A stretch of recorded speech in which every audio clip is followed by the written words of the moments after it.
el 2015, El Salvador se convirtió en el país con la mayor tasa de homicidios por habitante en todo el mundo. Fueron más de 6.600 asesinatos, equivalente al 0.11% de su población total en solo un año. La violencia se desbordó con tal magnitud que colapsaron las morgues, los cementerios y el sistema forense, incapaz de realizar tantas autopsias, marcando el punto más alto de una era sangrienta que se extendió por casi 30 años. Tiempos en que las pandillas, principalmente la Mara Salvatrucha y el Barrio 18, dominaron el país con crueldad y precisión, tejiendo una red de control que se extendió por cada rincón, desde las aceras de los barrios más humildes hasta las instituciones del Estado. El origen de todo se remonta a inicios de los 80, cuando muchos jóvenes salvadoreños migraron a Estados Unidos, huyendo de una guerra civil devastadora para su país, y encontraron refugio en Los Ángeles, California. Allí fundaron pandillas que comenzaron a posicionarse como las más peligrosas. En respuesta a esta amenaza creciente, el gobierno norteamericano empezó a deportar a muchos criminales de vuelta a El Salvador, un país golpeado por la guerra,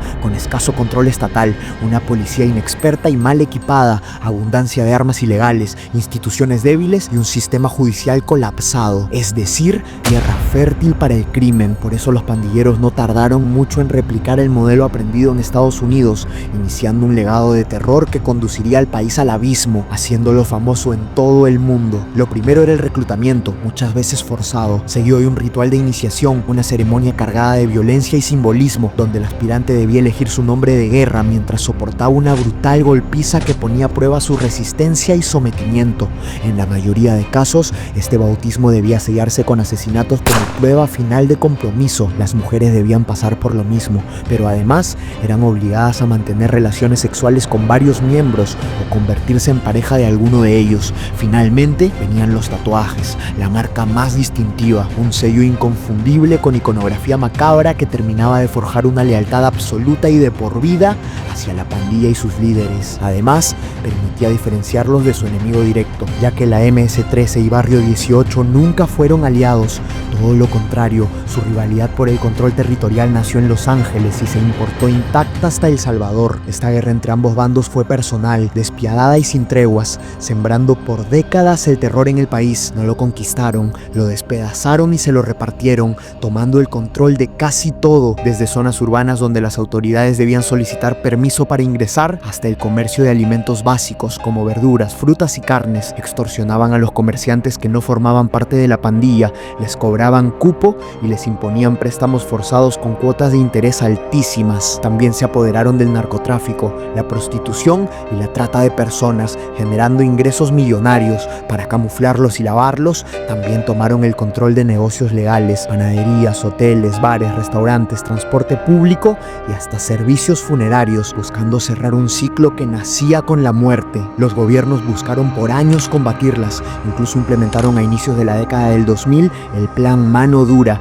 una estrategia que buscaba una respuesta represiva ante la violencia pandillera. Endurecieron las leyes y lograron detenciones masivas, y aunque inicialmente se percibió un descenso en la violencia, el plan terminó trayendo consecuencias negativas. Primero, las cárceles se sobrepoblaron, desatando la violencia interna al juntar pandillas enemigas. Esto último se agravó tanto que decidieron separarlas, asignando prisiones exclusivas para las Mara Salvatrucha y otras para Barrio 18, regalándoles una gran ventaja: carta libre para organizarse y reconstruir su estructura tras las rejas, celebrar reuniones y adoctrinar reclutas. El plan atacó el síntoma, pero no las causas profundas, y en el 2004 la Corte Suprema salvadoreña declaró inconstitucional el Plan Mano Dura, alegando que violaba los derechos humanos fundamentales. Entonces todo empeoró. Con una organización cada vez más sólida, los pandilleros comenzaron a negociar con los gobiernos, logrando beneficios penitenciarios, reducción de condenas, traslados selectivos y condiciones de vida impensables para un reo común,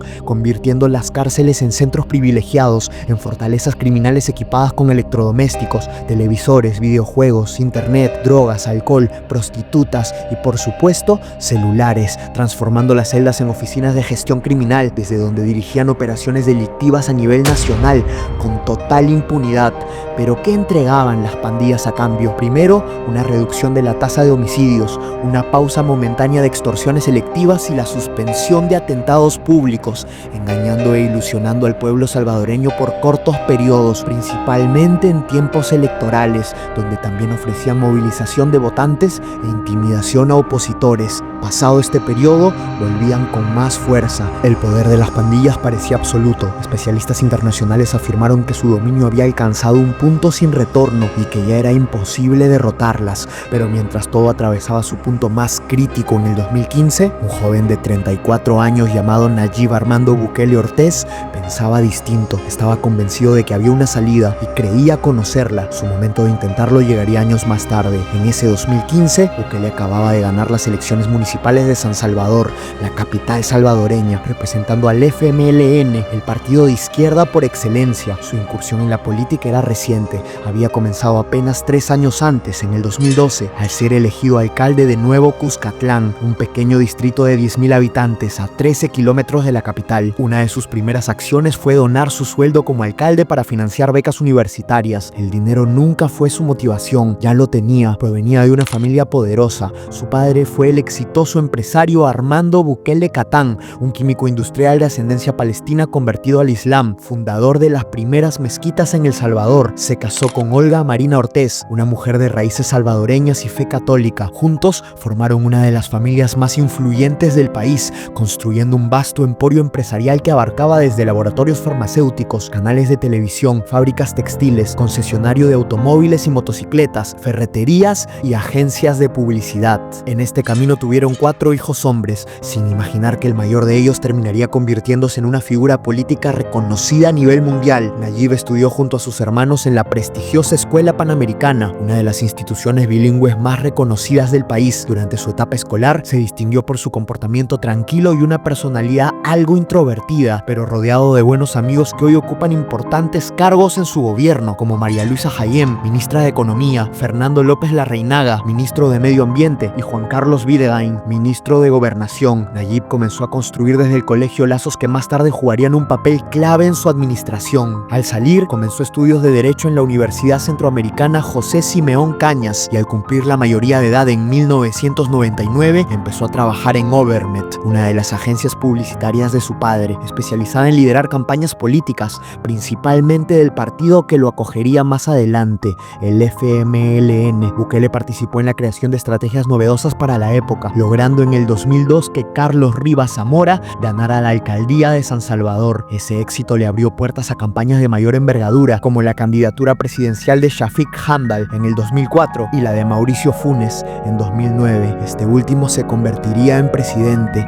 Esta fue la forma en que Bukele se introdujo a la política, pero antes desistió de sus estudios de Derecho. Inició la carrera de Economía en Estados Unidos, pero tampoco la culminó, así que regresó para seguir trabajando en la agencia y en otros negocios familiares. Administró una discoteca llamada Code y más tarde asumió la presidencia de la franquicia local de Yamaha Motors, encargándose de la comercialización de motocicletas y productos relacionados. Se mantuvo en ese cargo hasta el 2012, cuando decidió dejarlo todo para postular a la alcaldía de Nuevo Cuscatlán. Tenía 31 años en ese momento y le tocó enfrentarse al 3 veces alcalde Álvaro Rodríguez del partido Arenas, el principal rival del suyo, y tras una buena campaña logró vencerlo. Durante su periodo logró que Nuevo Cuscatlán se convirtiese en uno de los distritos más seguros del país, mejoró la calidad del servicio de salud de manera gratuita, inauguró un sistema de abastecimiento de agua potable, fortaleció la infraestructura escolar, instauró un sistema de becas universitarias y apostó por invertir en seguridad. Además, construyó bulevares, plazas y parques, concretando un periodo que fue calificado por muchos como ejemplar. Así que tras 3 años de mandato, decidió dar un paso grande y postular a la alcaldía de San Salvador, logrando vencer a Edwin Zamora gracias a su buen desempeño anterior y a su dominio de la publicidad electoral, usando las redes sociales como eje central de su campaña, acompañado de promesas ambiciosas. Lo primero sería combatir la delincuencia con un plan bien estructurado, implantando un cordón virtual de seguridad, con cámaras de videovigilancia, sistemas de monitoreo y reconocimiento facial Nacional y de Placas Vehiculares, en coordinación directa con la Fiscalía y la Policía Nacional. La segunda sería restablecer el control territorial. El objetivo era claro: recuperar los espacios dominados por pandillas, retomando el control monopólico del Estado sobre tres funciones fundamentales para su existencia: la tributación, el impartimiento de justicia y el uso legítimo de la fuerza como último recurso. En El Salvador, las pandillas se habían apropiado de estas tres funciones, cobraban dinero mediante extorsiones, ajusticiaban a la población bajo sus propias reglas y ejercían violencia indiscriminada. Bukele sostuvo que si un Estado no podía controlar estos tres pilares, simplemente no podría funcionar. Además, presentó un plan aún más ambicioso llamado Una Obra por Día, y al cumplir los 150 de gestión, salió a relucir las 150 obras realizadas hasta ese momento, demostrando cumplir con lo prometido. Para muchos, durante su mandato entre el 2015 y 2018, Bukele dejó una marca imborrable en San Salvador, pero no solo se ocupó de las obras materiales, también alzó la voz ante irregularidades que había percibido dentro de su propio partido, afirmando que el pueblo salvadoreño estaba por encima de sus amigos militantes y de los líderes políticos que lo habían acogido en el Frente Farabundo Martí para la Liberación Nacional, llevándolo a la alcaldía. Denunció públicamente que el sistema interno de su partido había sido secuestrado por una cúpula que ya no representaba al pueblo ni lo tenía como prioridad. Acusándolos de abandonar sus principios fundamentales, cuestionó la eficacia, la honestidad y la capacidad de sus líderes, incluyendo la del entonces presidente Salvador Sánchez. Pues acuerdo tiene el presidente. Pero están por eso que no son mal presidente. Pero ahora no hay presidente. Entiendo que la labor del gobierno debe ser sacar a las personas de la pobreza y llevarlas a la clase media, en lugar de sacar a las personas de la clase media y llevar a la pobreza. Los principios son innegociables. Yo creo que un ser humano no puede traicionar sus principios. Si yo creo algo, yo lo tengo que decir. Y si la gente me está pidiendo que lo diga, pues yo voy a ser un vocero de ellos y lo voy a decir. Esta fuerte crítica hacia los dos últimos presidentes y líderes de su partido ocasionó su desafiliación del mismo, así como su distanciamiento de la ideología de izquierda. Con el pasar del tiempo, el enfoque político de Nayib Bukele fue evolucionando. Descubrió que los principios del socialismo no eran aplicables para el modelo de vida que planeaba construir. Bukele dejó de identificarse con las ideologías tradicionales y entendió que el ser humano estaba capacitado para crear conceptos propios, distintos enfoques, nuevas ideas. Así que fundó su propio partido con ese nombre, pero no logró registrarlo a tiempo para las elecciones presidenciales del 2019 y terminó optando por unirse al partido GANA, Gran Alianza por la Unidad Nacional, una decisión estratégica que generó controversias, pero que le permitió mantenerse en contienda. Durante esta campaña, Bukele volvió a usar las redes sociales como su principal herramienta comunicacional, conectando directamente con el pueblo salvadoreño y movilizando una base de apoyo que creció de forma exponencial. Su victoria en las elecciones del 3 de febrero de 2019 fue rotunda. Obtuvo un 53.1% de los votos, ganando en primera vuelta, mientras que Arena obtuvo el 31.7% y el FMLN 14.4%. A pesar de los obstáculos impuestos por ambos partidos tradicionales, Bukele arrasó en las urnas y rompió con una era de bipartidismo que había dominado la política de El Salvador durante décadas. El 1 de junio del 2019 asumió la presidencia, teniendo muy en claro cuáles serían sus primeros pasos. Así que 19 días después lanzó oficialmente el Plan Control Territorial, que constaría de 6 fases y cambiaría el rumbo del país para siempre. La primera fase fue llamada Preparación y su objetivo fue recuperar las calles tomadas por pandillas, desplegando masivamente agentes de la Policía Nacional Civil y efectivos de la Fuerza Armada, militarizando la seguridad pública y devolviendo la seguridad a muchas zonas controladas. Además, declararon estado de emergencia en 28 cárceles con suspensión de visitas y bloqueo de señales telefónicas. También fue el inicio de fuertes críticas por parte de la oposición, acusándolo de violar derechos humanos y garantías constitucionales. Pero Bukele no los escuchó y dio inicio a la segunda fase llamada Oportunidades, que comenzó pocos días después y tuvo como objetivo prevenir la violencia brindando alternativas educativas y laborales a jóvenes en riesgo. Para eso creó los Cubos, centros urbanos de bienestar y oportunidades, espacios comunitarios funcionales, equipados con bibliotecas, centros de cómputo, salas de estudio, talleres educativos, de apoyo psicológico y áreas deportivas. Esta fase tuvo algunos problemas presupuestales, ya que se solicitó un préstamo de $158 millones al Banco Centroamericano de Integración Económica para financiarla, pero fueron aprobados solo 91, generando también las primeras tensiones tensiones entre el presidente y una asamblea legislativa que no estaba muy de acuerdo. Estas tensiones alcanzaron un nuevo nivel durante la fase 3, llamada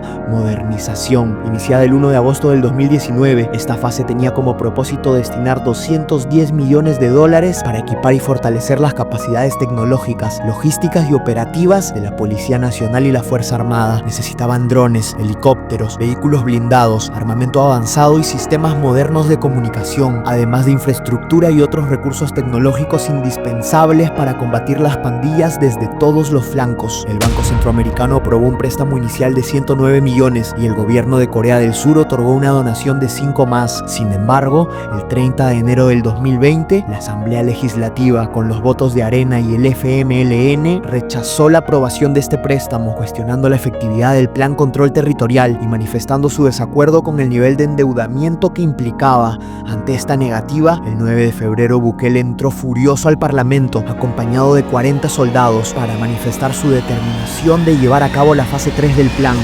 Ni siquiera robar dinero que no es de ellos, sino que es del pueblo salvadoreño, para garantizar la seguridad del pueblo salvadoreño. Una semana nos convocamos acá, los vamos a volver a citar como Consejo de Ministros si no aprueban el Plan Control Territorial. Y si no, yo no me voy a poner entre el pueblo y el artículo 87 de la Constitución. Quedaré en sus manos aplicarlo, yo no me voy a poner en medio. Estos sinvergüenzas no aprueban esta semana el Plan Control Territorial. Nos volvemos a convocar aquí el domingo, le volvemos a pedir sabiduría a Dios y le decimos: Dios, tú me pediste paciencia, pero estos sinvergüenzas no quieren trabajar para el pueblo. Si te está gustando el video, no olvides darle like, suscribirte al canal y compartirlo con amigos. Me ayudarías mucho a seguir creando más contenido como este. ¿Cómo es posible que una organización criminal se puede agenciar un territorio entero y el gobierno no los puede sacar? Porque están en el gobierno. Por eso.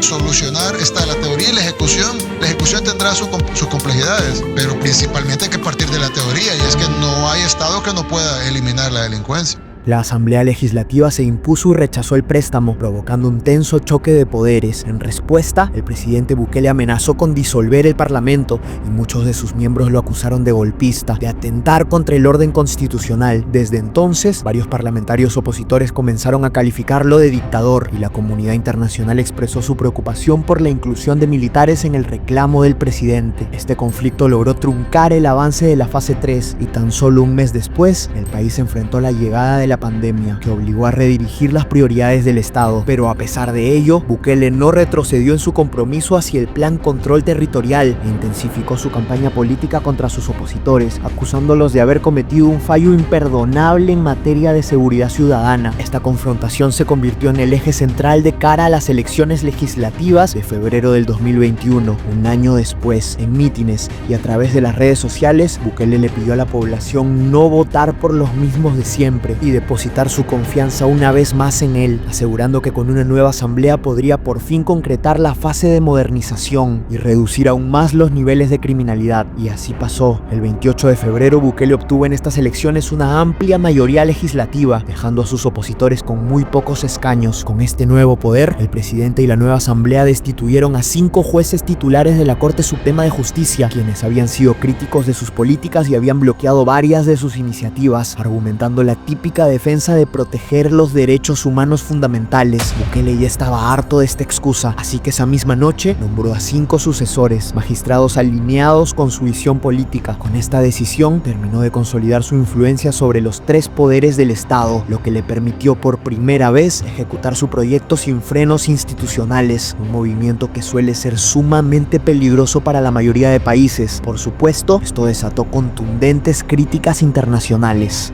Ir viendo cómo se desangra nuestro país, que sigan matando, que sigan extorsionando, que sigan robando, que sigan violando, que sigan asaltando, que sigan amedrentando. ¿Qué opción tenemos?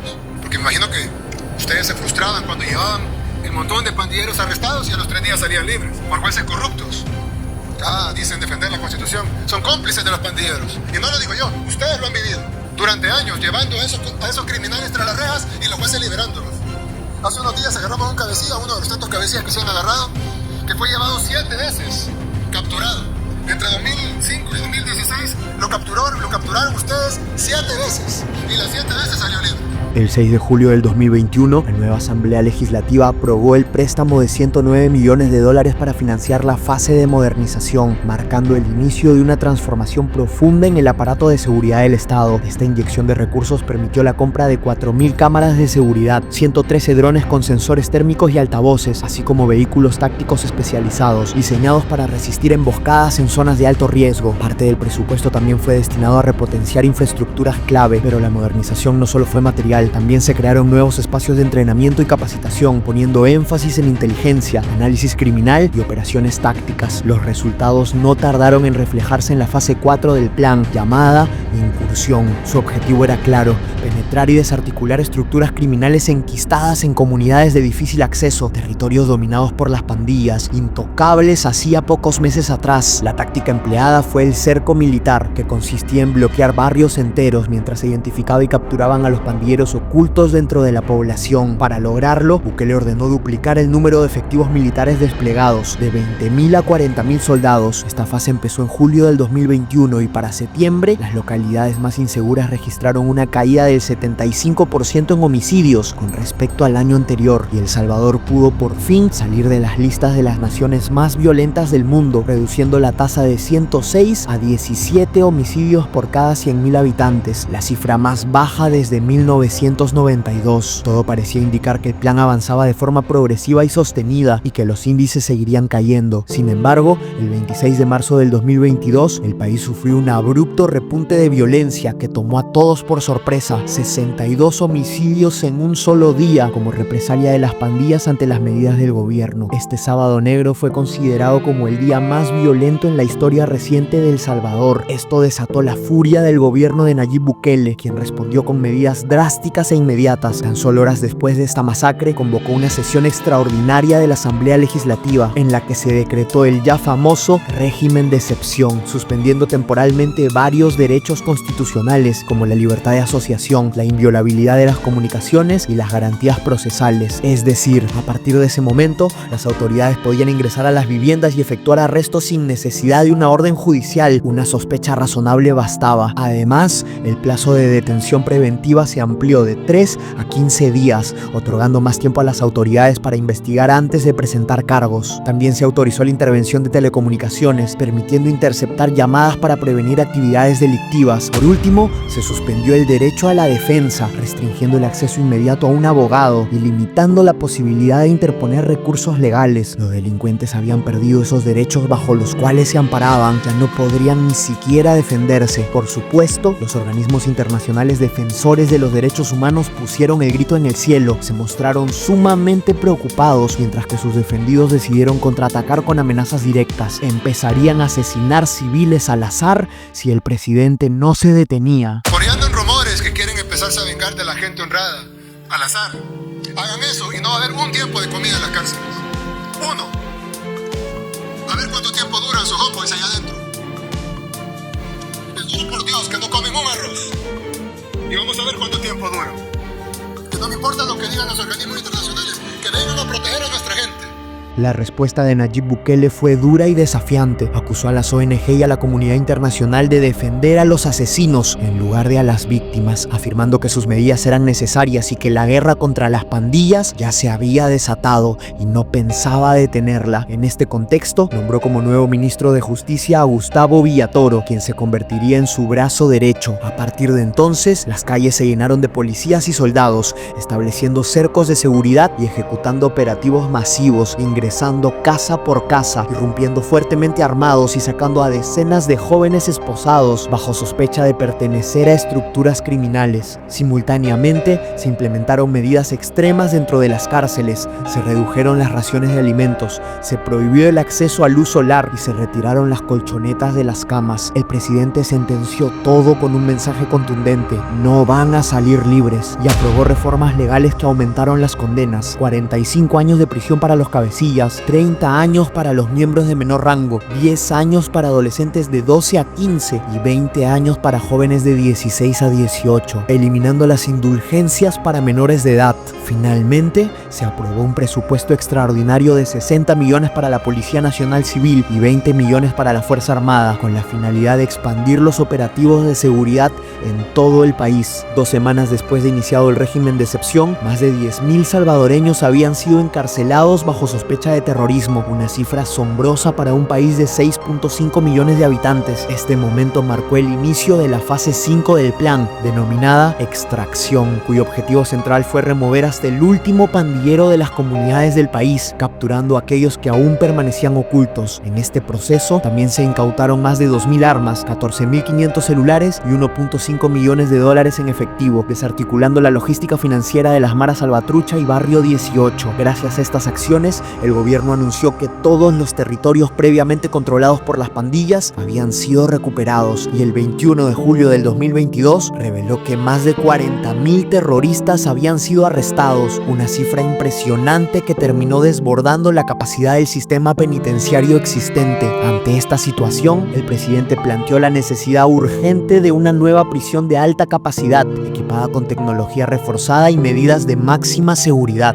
Fue así como se ordenó la construcción en tiempo récord del Centro de Confinamiento del Terrorismo, o CECOT, una megacárcel diseñada específicamente para albergar a los criminales más peligrosos del país. El complejo se ubicó lejos de los núcleos urbanos, en un amplio terreno estatal de 23 hectáreas, elegido estratégicamente por su aislamiento y facilidad de control. Cuenta con múltiples anillos de seguridad, varios niveles de muros perimetrales electrificados con cargas de hasta 15.000 voltios, 250 cámaras de videovigilancia, inhibidores de señal telefónica y 37 torres de vigilancia equipadas con sistemas electrónicos antifuga, diseñados para hacer prácticamente imposible cualquier intento de escape. La ejecución de esta megacárcel se llevó a cabo bajo un marco de emergencia y costó aproximadamente 100 millones de dólares en terreno y construcción y otros 115 millones en equipamiento tecnológico y de seguridad. Los fondos fueron cubiertos íntegramente por el presupuesto estatal salvadoreño, convirtiéndola en la cárcel más grande de América. La oposición cuestionó la falta de transparencia en el proceso y el elevado costo, pero en este punto sus voces solo resonaban entre sus propios círculos.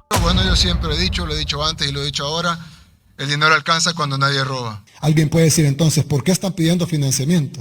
Pues por todo lo que se robaron en los últimos 30 años. El dinero alcanza cuando nadie roba, pero ellos ya se lo robaron.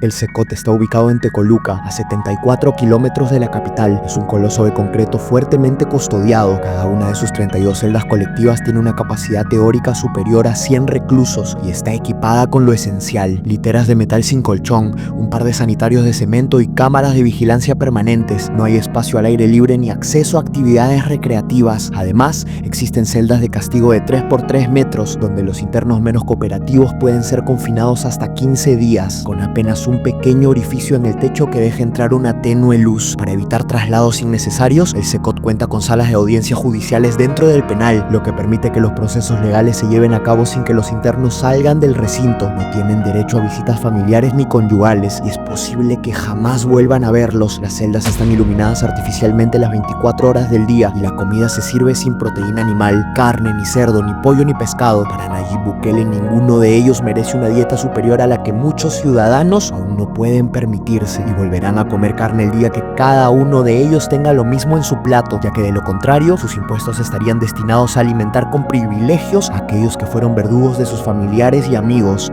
Y eso no tiene sentido. Por eso la dieta común es tortillas con frijol, pastas o arroz, y deben consumirla sin utensilios. Como podrán imaginar, organizaciones internacionales defensoras de los derechos humanos como Amnistía Internacional, las Naciones Unidas y la Corte Interamericana de Derechos Humanos se han pronunciado con profunda indignación. Han publicado comunicados oficiales y extensos informes exigiendo el fin de estas condiciones carcelarias inhumanas para estos indefensos seres humanos. Si no existiera el CECOT, ¿volverías a hacer lo mismo? Quizás sí. Pero Bukele no se limitó a los vivos, también también se ocupó de los muertos, ordenando la destrucción de las lápidas que adornaban las tumbas de los pandilleros, eliminando cualquier forma de glorificación terrorista, tal como se hizo en Alemania con los símbolos nazis luego de la Segunda Guerra Mundial. Para llevar a cabo esta tarea, el gobierno utilizó a reos condenados por delitos menores como parte de una actividad recreativa. También borró todo símbolo representativo en espacios públicos. Grafitis, pintas, marcas fueron erradicadas de muros y fachadas como parte de una limpieza simbólica y social. El mensaje era contundente: la era del crimen había llegado a su fin. En muy poco tiempo, El Salvador pasó de ser la capital mundial de los homicidios, pasó de literalmente ser el país más peligroso del mundo a ser el país más seguro de América Latina. No hay ni una sola receta, ni una sola fórmula que funcione para todos por igual. Pero sí creo que hay un ingrediente que todas las recetas deberían incluir, o al menos deberían tener el derecho de incluirla. Ese ingrediente es la valentía. El 15 de septiembre del 2023, Nayib Bukele lanzó la fase 6 del Plan Control Territorial, denominada Integración, enfocada en la reinserción social y prevención de violencia, atacando sus causas estructurales, la pobreza y la exclusión social. Para ello, se creó la DNI, Dirección Nacional de Integración, cuyo objetivo es coordinar esfuerzos entre el Estado, la empresa privada, las universidades y las comunidades, gestionando becas universitarias, empleos y actividades culturales. La idea es darle una oportunidad a los jóvenes para que delinquir jamás vuelva a ser una opción. Ese 2023 cerró como el año más seguro de la historia de El Salvador, con 154 homicidios registrados, lo que equivale a 2.4 por cada 100.000 habitantes, la tasa más baja de toda América, superada únicamente por Canadá. El país que hasta hace poco era considerado el más violento del mundo es totalmente distinto ahora, pero para el presidente aún queda mucho por transformar, así que tomó una decisión. Es por eso que luego de conversarlo con mi esposa Gabriela y con mi familia, anuncio al pueblo salvadoreño que he decidido correr como candidato a la presidencia de la República.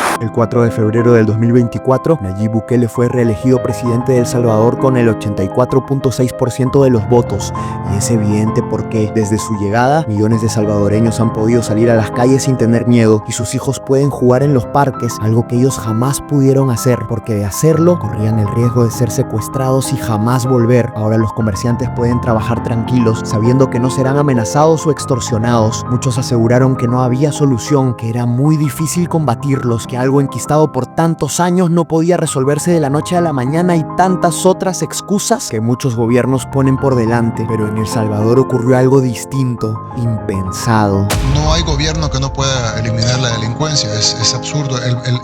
El Leviatán, el Estado, siempre es más fuerte que cualquier organización criminal. Nosotros lo demostramos, era el país más inseguro del mundo y ahora es el más seguro del hemisferio.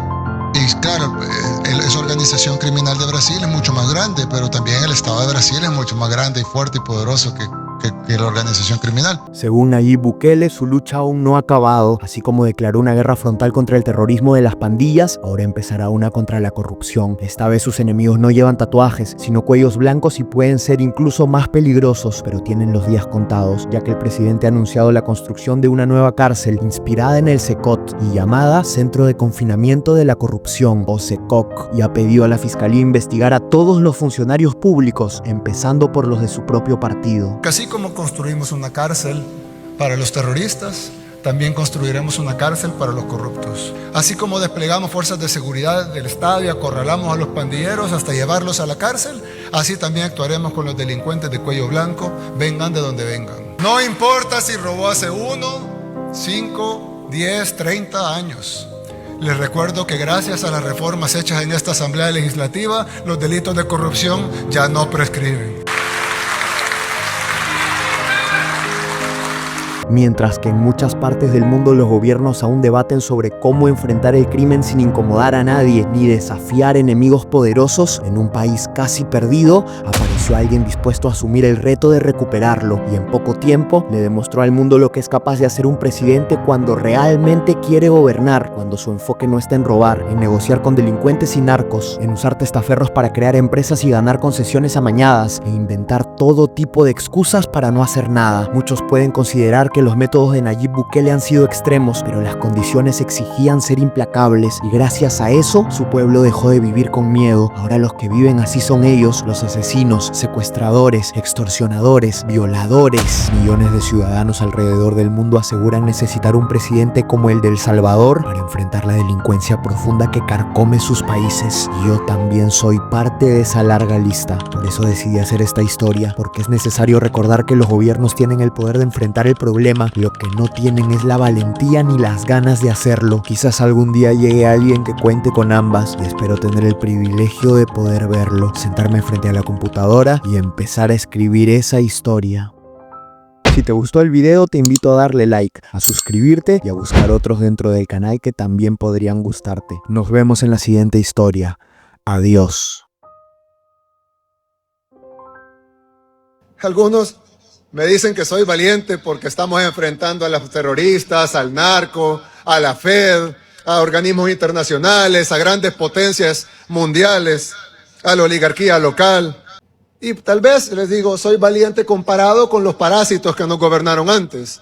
Tal vez soy valiente comparado con algunos políticos de otros países que han de ser igual de parásitos que los que nos gobernaron antes. Pero no soy valiente a la par de los soldados, a la par de los policías, a la par de los que realmente están haciendo esta labor, a la par de los que arriesgan su vida día con día para lograr traer paz al pueblo salvadoreño y que se enfrentan realmente cara a cara con el terrorismo, cara a cara con el crimen, cara a cara con la maldad.